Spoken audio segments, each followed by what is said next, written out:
sesungguhnya Nabi kita yang mulia Muhammad sallallahu alaihi wasallam adalah orang yang paling sayang, yang paling kasih kepada para sahabatnya dan juga kepada umatnya.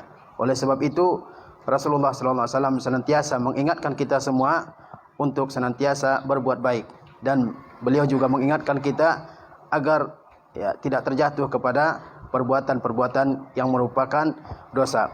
Oleh sebab itu Rasulullah SAW banyak sekali memberikan wasiat, al-wasiyah kepada para sahabat.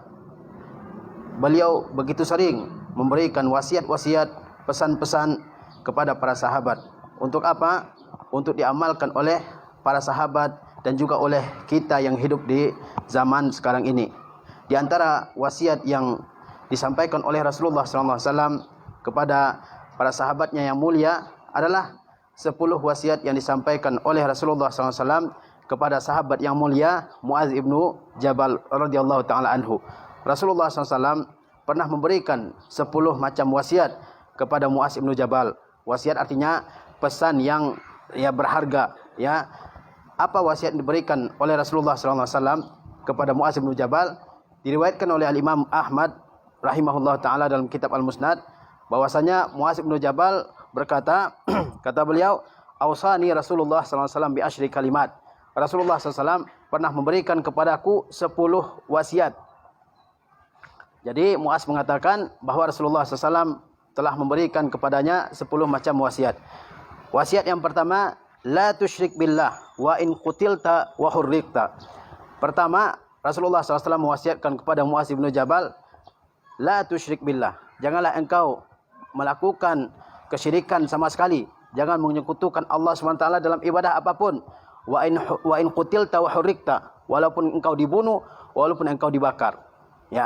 Kita sebagai seorang manusia, tugas kita dalam kehidupan kita ini adalah beribadah kepada Allah SWT dan menjauhi segala bentuk peribadatan kepada selain Allah Subhanahu wa taala. Para nabi diutus oleh Allah SWT adalah untuk menyampaikan kepada kaumnya supaya mereka beribadah hanya kepada Allah dan meninggalkan segala bentuk peribadatan kepada selain Allah Subhanahu wa taala. Kesyirikan itu merupakan dosa yang paling besar. Ketika Rasulullah SAW ditanya apa dosa besar yang paling besar, beliau mengatakan bahwa dosa yang paling besar adalah al-isyraku billah, yaitu menyekutukan Allah Subhanahu wa taala. Dan kesyirikan itu adalah kezaliman yang paling besar. Kata Allah Subhanahu wa taala, "Inna syirka la zulmun azim." Kesyirikan itu adalah kezaliman yang paling besar. Disebut kesyirikan itu sebagai kezaliman yang paling besar karena kezaliman itu artinya meletakkan sesuatu bukan pada tempatnya. Ketika orang tidak mempersembahkan ibadah kepada Allah Subhanahu wa taala, kepada selain Allah Subhanahu wa taala, berarti dia mempersembahkan ibadah bukan kepada yang berhak menerimanya, yaitu Allah Subhanahu wa taala. Sehingga orang yang melakukan kesyirikan dikatakan sebagai orang yang melakukan kezaliman yang paling besar. Apabila seseorang meninggal dalam melakukan kesyirikan, tidak bertobat kepada Allah SWT, maka dia masuk neraka dan kekal selama-lamanya di dalam neraka. Innahu may yusyrik billah, sesungguhnya siapa yang menyekutukan Allah Subhanahu wa taala dan mati di atas kesyirikan itu, maka dia kekal di dalam neraka untuk selama-lamanya. Berbeda dengan orang melakukan dosa besar di bawah dosa syirik, itu dia di bawah kehendak Allah Subhanahu wa taala.